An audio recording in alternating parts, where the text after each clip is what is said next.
우리 예배가 우리의 생각을 또 우리의 삶의 지경을 넓히는 그런 하나님의 은혜가 임하기를 주의 이름으로 축복합니다. 우리는 하나님의 전능하심을 두고 내 생각, 내 기준, 또 세상의 것, 이것으로 우리는 살아가는 것이 우리의 솔직한 모습입니다. 그렇다면 우리 인생에서 가장 중요한 게 뭘까요? 그것은 한마디로 하나님과 통하는 사람이 되는 것, 그게 가장 중요한 것이 될 겁니다. 우리가 하나님과 소통하기 위해서는 어떻게 하면 되지요? 말씀과 기도로 하나님과 소통할 수 있습니다. 그래서 여러분이 하나님과 잘 통하면 세상과도 잘 통하게 되어 있습니다. 그리고 모든 것과 잘 통하게 되어 있습니다. 그래서 하나님은 우리를 이 시대에 하나님과 소통하는, 또 세상과 소통하는 영적 안테나로 부르셨어요. 그래서 우리 구원받은 자들의 모든 삶, 우리의 삶은 뭐가 되어야 되느냐? 안테나 역할을, 영적 안테나 역할을 감당하는 삶을 살아야 되는 겁니다. 그래서 안테나 역할을 잘 감당하려면 첫째로 먼저 뭐 해야 되겠습니까? 수신을 잘해야 돼요. 전파 수신을 잘해야 우리는 선명한 방송을 들을 수 있고 정확한 메시지를 들을 수가 있는 겁니다. 그런데 안테나인 내가 하나님과 소통되지 못하면, 이 말은요, 하나님의 중요한 해답이 내게 있는데 내게서 멈추어 버리면, 크게 말하면 세상에는 소망이 없게 되는 겁니다. 그래서 우리에게 불신자는 절대 모르는 비밀이 뭐냐? 예배예요. 그래서 예배가 중요한 겁니다. 성경에 보면 믿음의 사람들이 예배 한 번을 바로 드렸는데 모든 문제가 끝나는 그런 증거들이 있죠. 예배 한 번을 정확하게 드렸는데 국가의 위기도 해결하고 시대의 문제도 해결되어졌습니다. 그래서 모든 사람에게는 신자, 불신자를 막론하고 예배가 필요해요. 왜냐? 우리 인간은 원래 창조되기를 영적 존재로 하나님께 예배하기 위한 존재로 창조되었기 때문에 그렇습니다. 그런데 이 영적인 존재가 아닌 짐승들은요, 예배가 필요 없어요. 그러면 왜 사람들이 우상 숭배를 하고 종교 생활을 합니까? 그것은 예배의 대상을 바르게 찾지 못해서 틀린 곳에 예배하는 것이 바로 우상 숭배입니다. 그래서 우리가 그런 의미에서 본다면 우리가 매주 드리는 예배지만 우리의 예배 한 번이 우리 인생의 전환점이 될 수도 있다는 겁니다. 그냥 예배 한 번 제대로 드리고 은혜 받았는데 어떻게 됩니까? 내가 바뀌어져요. 늘 그냥 예배하다가 어느 날 말씀이 내게 부딪혔는데 내가 바뀌어집니다. 그게 은혜입니다. 그게 응답입니다. 내가 바뀌면 현실과 환경이 바뀌지 않아도 괜찮아요. 내가 바뀌면 나를 둘러싸고 있는 문제들이 해결되지 않아도 상관이 없어요. 그런데 우리는 그 하나님의 계획을 모르니까 어떻게 생각합니까? 환경이 좋아지기를 원해요. 내 환경이 좋아지기를. 내가 좀 여유 있기를 바라고, 좀 더 건강해지기를 바라고. 그리고 우리는 현실 문제가 해결되기를 소원합니다. 그리고 내게 눈에 보이는 많은 응답과 축복이 오기를 원합니다. 그러면서 나는 바뀌지를 않아요. 이 말은 사실은 말이 안 되는 겁니다. 나만 바뀌면 다 됩니다. 그런데 내가 안 바뀌는 거예요. 내가 바뀌는 방법이 한 가지가 있어요. 그게 바로 하나님의 은혜를 받는 겁니다. 그래서 우리는 이유를 막론하고 하나님의 은혜를 받아야 돼요. 교회를 오랫동안 다녔는데 하나님의 은혜를 받지 못했다? 안 됩니다. 그리고 은혜를 받긴 받는데 틀린 은혜를 받는다? 그것도 아니죠. 그래서 우리는 은혜를 받되 말씀으로 은혜 받아야 돼요. 내 입맛에 맞는, 내가 듣고 싶은 그 은혜를 받으면 큰일 납니다. 왜냐? 하나님은 그런 분이 아니기 때문에. 하나님은 정확한 계획을 두고 정확한 말씀의 약속을 두고 그 말씀을 이루시는 분입니다. 하나님이 원하시는 것은요, 우리가 좀 전에 말했던 환경이 바뀌고 많은 응답이 오고 그게 아니에요. 하나님은 정말 저와 여러분을 살리기를 원하십니다. 또 우리가 받은 축복과 증거 가지고 다른 사람들을 살리기를 원하십니다. 그게 전도와 선교입니다. 한마디로 세계복음화입니다. 다시는 하나님은 구원받은 우리를 통해서 세계복음하기를 원하세요. 그 비밀이 바로 예배 성공에 있다는 겁니다. 그러면 우리가 예배를 성공하면 어떤 일이 생기겠습니까? 우리의 삶이 예배로 연결이 되죠. 우리가 주일날 공예배에 모여서 예배를 드리는데 이 예배에 성공하면 개인 예배로 연결됩니다. 개인 예배가 연결된다는 말은 뭐지요? 우리가 하나님을 바라보는 겁니다. 그러면 개인 예배는요, 하나님과 소통되는 시간이에요. 이 일들, 삶의 예배, 개인 예배를 위해서는 공예배가 성공이 되어야 되죠. 그래서 우리가 개인 예배가 사실은 성공된 그게 기도의 14입니다. 그러면 어떤 일이 생길까요? 하나님의 능력이, 보좌의 능력이 나로부터 나오게 돼요. 그 능력이 어떤 능력이냐? 모든 문제를 해결하는 능력입니다. 그 은혜가 내게 계속 임할 때에 내가 하는 것이 아니라 내 삶을 두고 망대와 여정과 이정표가 되어집니다. 그런 가운데 우리의 삶엔 뭐가 있느냐? 환난이 있어요. 오늘 성경은 우리의 환난을 말하고 있죠. 우리의 개인적인 어려움이 있습니다. 가정의 어려움도 있습니다. 또 우리의 업에 대한 어려움도 있습니다. 그리고 우리의 원수인 대적, 사탄 마귀가 살아있기 때문에 하나님을 믿는 공동체인 교회에도 어려움이 있어요. 그리고 지금 우리나라에도 어려움이 있습니다. 이 시대에 어려움도 있습니다. 다시 말하면 개인부터 시대까지 지금은 환난의 시간이에요. 그렇다면 뭘 먼저 해야 될까요? 첫째로 우리는 환난에 대한 해석을 잘 해야 됩니다. 환난을 어떻게 보느냐? 문제를 어떻게 보느냐? 어려움을 어떻게 보느냐? 그게 굉장히 중요해요. 결국 우리에게 오는 문제, 환난은요, 두 가지입니다. 그 시작이 창세기 3장에서부터 오는 게 있어요. 그리고 하나님으로부터 오는 게 있습니다. 이것을 잘 볼 수 있어야 돼요. 구원받은 내게 문제가 왔는데 이 문제는 어디서부터 온 것이냐? 이걸 보는 것이 환난에 대한 해석입니다. 다시 말하면 마귀가 주는 환난이 있고 하나님이 주는 환난이 있어요. 죄 때문에 오는 환난이 있고 죄 문제가 해결되었는데도 불구하고 오는 환난이 있어요. 그래서 그 모습은 모든 사람에게 오는데 중요한 것은 뭐냐? 내가 누구냐에 따라서 해석이 달라져요.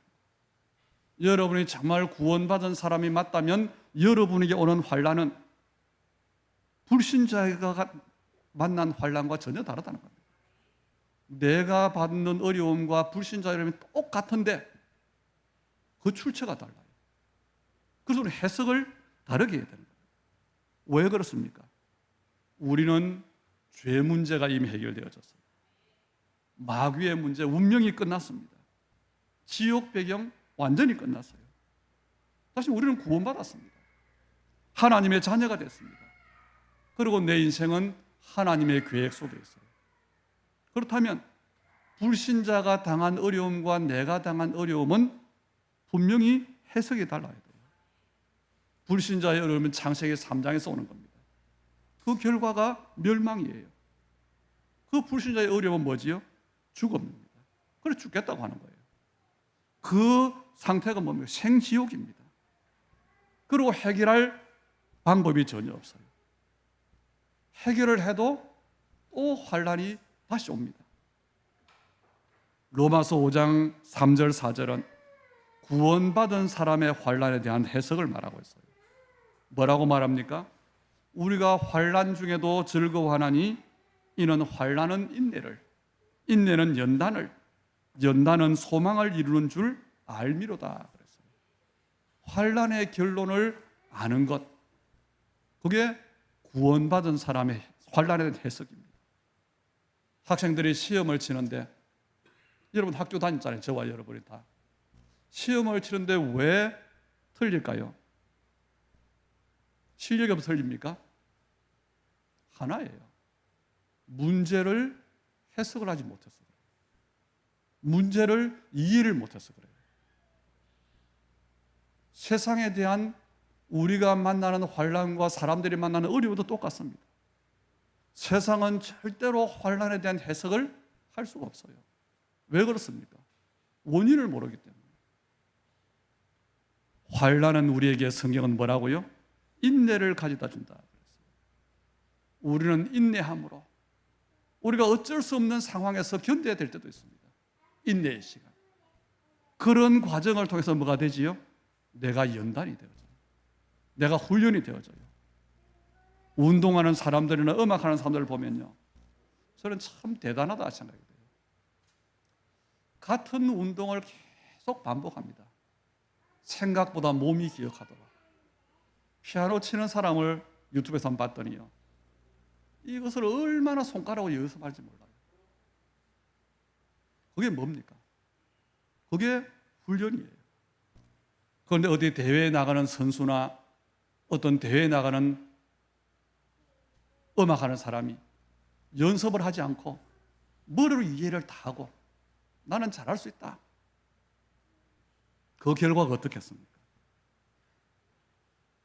환난은 우리를 그렇게 뭐 하는 거라고요? 훈련시키는 시간.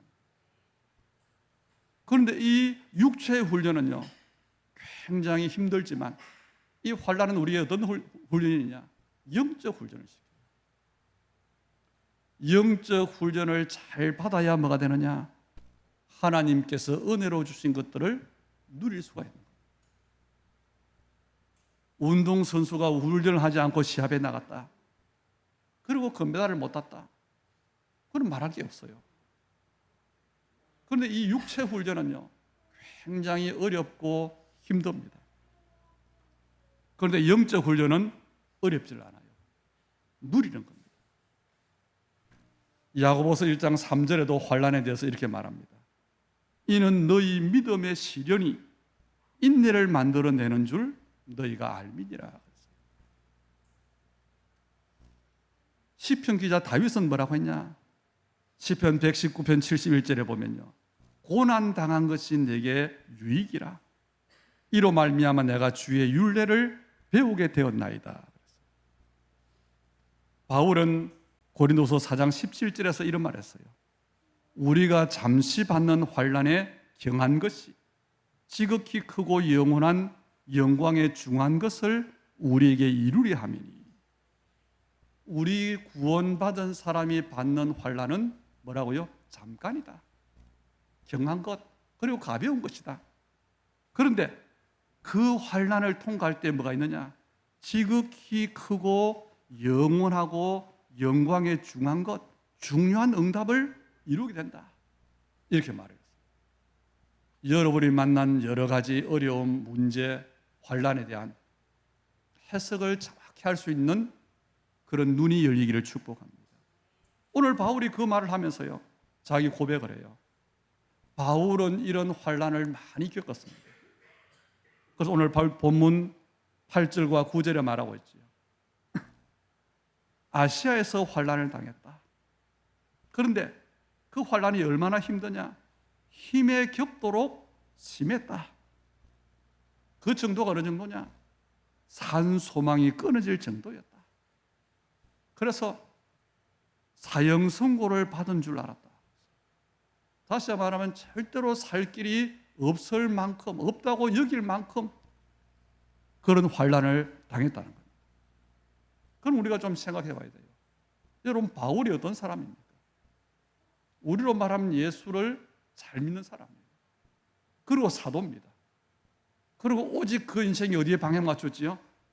전도와 선교에 방향 맞추고 실제로 전도와 선교하는 사람이에요. 예수를 잘 믿는데 하나님의 나라를 위해서 일평생을 살아가는데 환난이 왜 옵니까? 여기서 많은 성도들이 착각을 해요. 기도하기를 어떻게 하죠? 우리는 하나님, 내 인생과 우리 자녀들의 인생에 절대로 어려움이 없게 해 주옵소서. 내 사업에 절대로 어려움 없이 꽃길이 되게 해 주옵소서. 우리 자녀들에게는 절대로 병도 안 걸리고 사고가 없게 해 주옵소서. 내 일생의 모든 일들이 평안하고 아무 문제 없고 잘 되게 해 주옵소서. 이게요, 구체적으로 우리가 소원하는 예수 믿는 사람들의 기도입니다. 그 기도를 하는데도 불구하고 환난이 와요. 왜 그럴까요? 이유는 간단합니다. 하나님은 우리에게 좋은 것을 주시기를 원하세요. 그것도 가장 좋은 것을 주시기를 원하세요. 그렇다면 우리에게 오는 환난은 하나님으로부터 오는 환난인데 왜 하나님께서 환난을 주시느냐? 왜 우리에게 환난이 오느냐? 하나님께서 저와 여러분을 사랑하시기 때문에 그래요. 하나님께서 나에게 좋은 것을 주시기 위해서 환난을 주시는 겁니다. 사실 하나님께서 복을 주시기를 원하시는데 우리 입장에서는 환난의 시간표가 필요하다. 그래서 우리 믿음의 사람들은 발견을 잘해야 돼요. 우리가 구원받았고 우리가 복음을 알고 우리는 세상의 많은 사람들보다 믿음이 좀 괜찮고 그런데 아닙니다. 솔직히 우리는요, 복음을 너무 대강 알고 있어요. 어느 정도로 우리가 대강 하나님을 믿느냐? 여러분, 하나님을 언제 찾습니까? 내가 필요할 때만 하나님을 찾아요.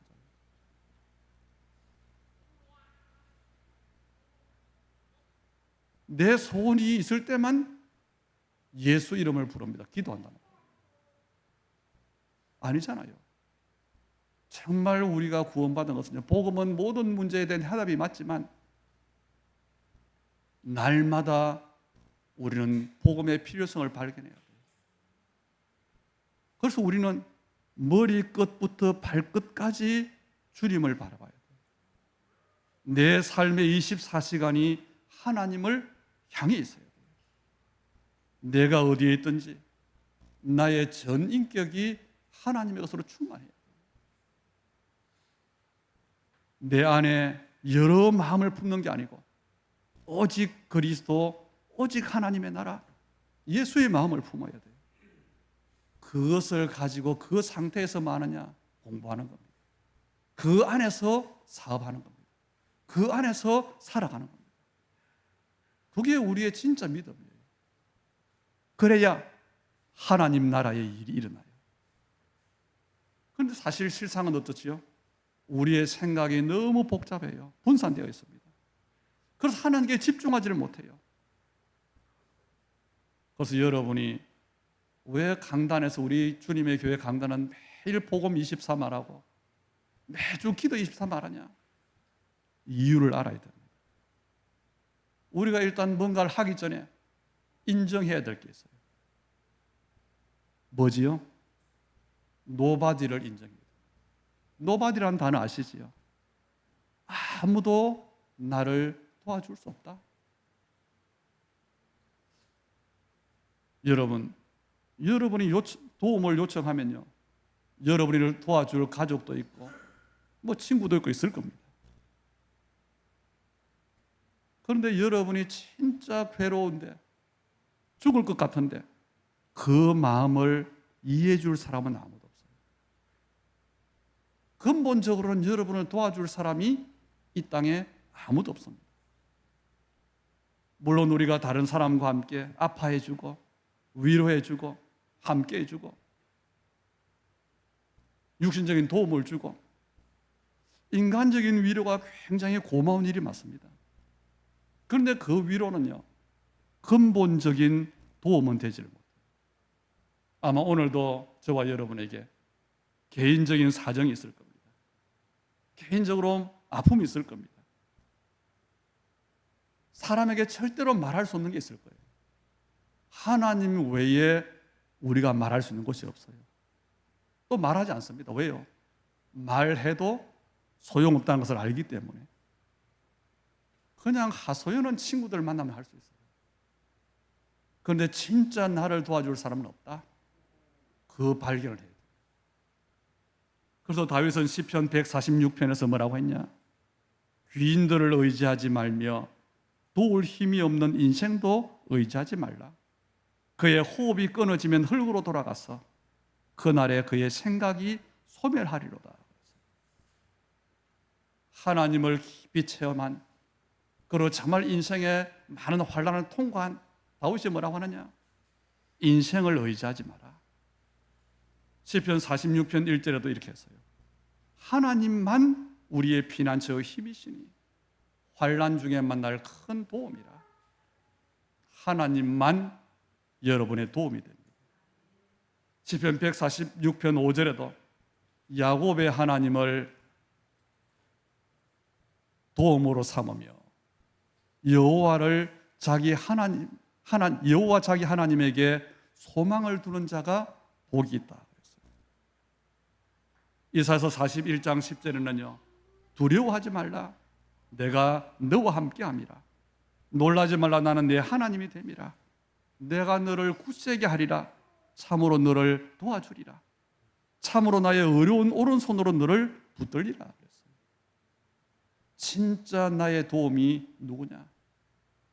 발견하셔야 됩니다.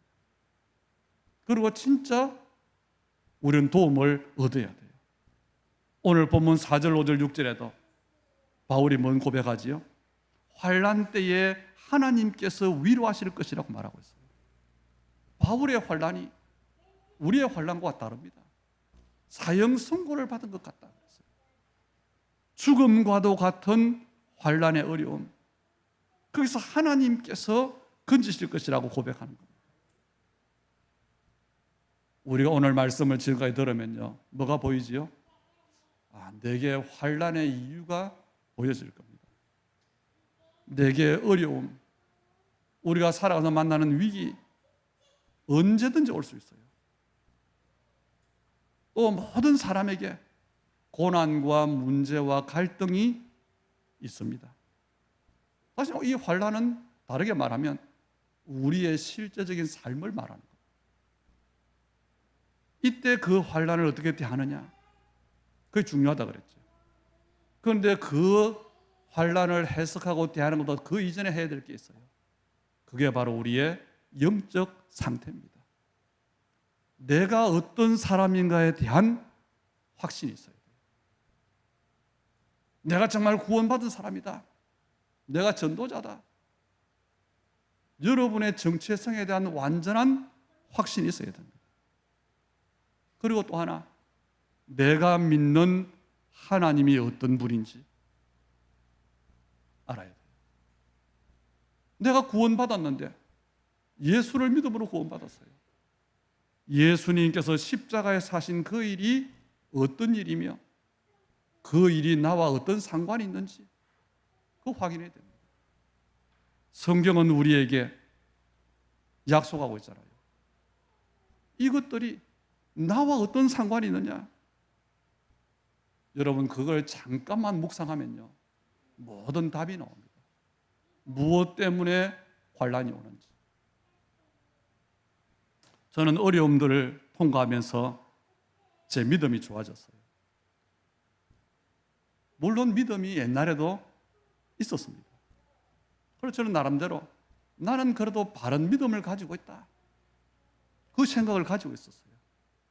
그런데 어려움들을 통과하고 나니까 진짜 믿음이 됐어요.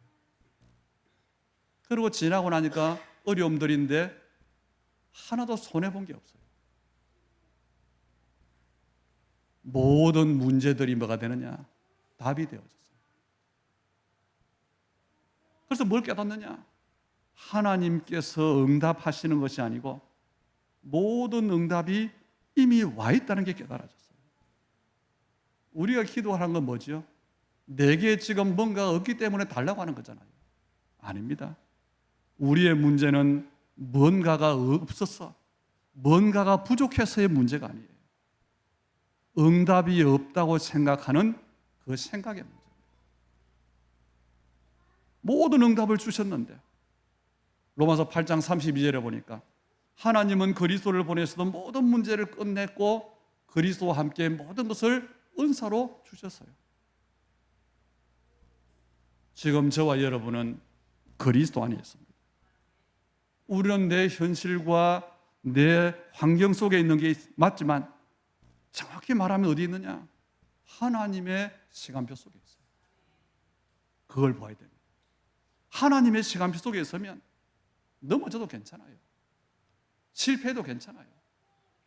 노아 홍수 때에 방주 안에 들어왔는데 방주 안에서 넘어졌다 괜찮아요. 우리가 어디 배를 타고 또는 비행기를 타고 어떤 나라에 가는데 타고 가는데 그 안에서 넘어졌다 괜찮아요. 목적지에 가게 돼 있는 겁니다. 왜요? 실패가 아니기 때문에. 사람이 생각하는 성공이 아니고 실패가 아니에요. 오늘 우리의 말씀의 결론입니다. 왜 하나님께서 우리에게 어려움을 주실까요? 왜 전도자에게 그것도 많은 어려움을 주실까요? 그 이유예요. 우리 주변에는 환난 가운데 있는 사람들이 많아요. 사실은 모든 사람들이 환난 가운데 있어요. 그런데 문제가 뭐냐? 답도 모르고 길도 모르고 있어요. 그리고 그 안에서 몸부림치고 있어요. 그러다가 결국 그들이 가는 길이 뭐냐? 우상 숭배로 가는 거예요. 이게 지금 우리가 살고 있는 이 시대와 세상의 모습이에요. 그 사람들에게 답을 줄 사람이 누구냐?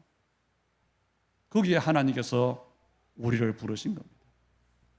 그 사람들에게 길을 알려줘야 돼요. 그런데 그런 사명을 받은 내가 그 사람들과 똑같이 염려하고 몸부림치고 방황하고 있으니까 하나님 보실 때 어떻겠습니까? 그래서 하나님께서 일부러 환난을 주시는 거예요. 그래서 저는 확인한 게 있습니다. 어려움을 만날 때에 여러분 큰 어려움을 만나면 깜깜하잖아요. 지나고 나니까 뭐가 깨달아지느냐? 내 의지로 통과하는 것이 아니다. 저는 그래서 어려움 만날 때 기도하라고 하는데 철야 기도도 하고 금식 기도도 하고 그 기도도 제대로 안 돼요. 기도하다가 지쳐 쓰러져 잡니다. 그래서 뭘 확인했지요? 환난은 하나님의 은혜로 통과하는 것이다. 하나님의 은혜가 어떤 은혜냐? 하나님을 바라보게 하는 것이다.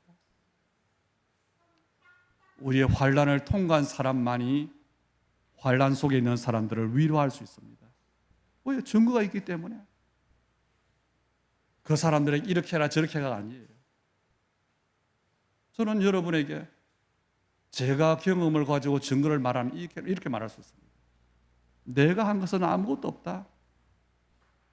그러고요, 하나님은 절대로 실수하지 않으신다. 그리고 한 가지 더 있어요. 하나님은 우리에게 주신 환난은 오직이 되게 하는 하나님의 방법이에요. 우리가 입으로는 오직 복음인데 절대 아닙니다. 아까 말한 것처럼 우리는요, 하나님을 언제만 찾아요? 필요할 때만 찾고. 언제 기도합니까? 내 소원이 있을 때만 기도하고. 그게 하나님의 이유입니다. 우리는 둘 중에 하나예요. 오직 예수가 아니면 대강 예수가 됩니다. 대강이라는 말은요, 우리 복음이 대강이면 우리 인생도 대강이에요. 뜨겁지도 않고 차갑지도 않고 희지도 않고 검지도 않고, 그럼 하나님께 필요 없는 있으나 마나한 인생이 되는 거죠. 그러면 그 인생의 내용은 당연히 무미건조할 수밖에 없잖아요. 오늘 말씀으로 답을 얻는 여러분 되기를 축복합니다. 환난을 만나면 우리에게 영적 의지가 생겨요. 영적 인내심이 생깁니다. 그래서 우리는 수용하고 기다릴 수가 있습니다. 내 힘으로 안 되는 걸 알 때 나를 내려놓을 수 있어요. 그리고 가장 중요한 것, 나를 의지하지 않게 됩니다. 그럼 오늘 우리는 결론 내리시죠. 사람을 의지해도 해결이 안 된다. 그래서 우리의 결론이 뭡니까? 제목이잖아요. 하나님만 의지하게 됩니다. 그게 오직입니다. 그때부터 우리의 믿음이 오직의 믿음이 되어집니다. 오직의 믿음이 되어지면 아까 말한 내가 바뀌면 환난이 와도 괜찮아요. 그 사람이 누구냐? 남은 자입니다. 남은 자가 되면요 끝까지 갈 수 있어요. 그 사람들이 세계 복음화한 증인들입니다. 그때부터 뭐가 되느냐? 진짜 우리의 나를 보고 사람들이 뭐라? 저 사람이 예수 믿는 사람이다. 그리스도인이다 불리게 돼요.